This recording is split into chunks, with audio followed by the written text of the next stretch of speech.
আমরা মুখে কই না, সরাসরি কইরা দেখাই। আর তোরা দেখছসই তো ছোট ভাই, আমরা স্পটে কেমনে জিনিস চালাই।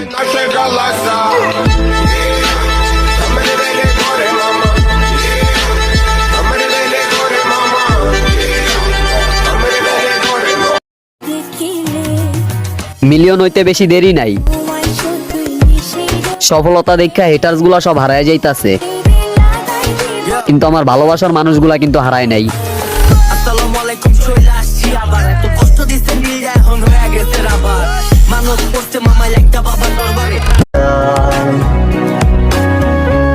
নিজেকে অনেকটাই ছোট করছি, আর তোমাকে পাওয়ার জন্য আমি পাগলের মতো কান্না করছি।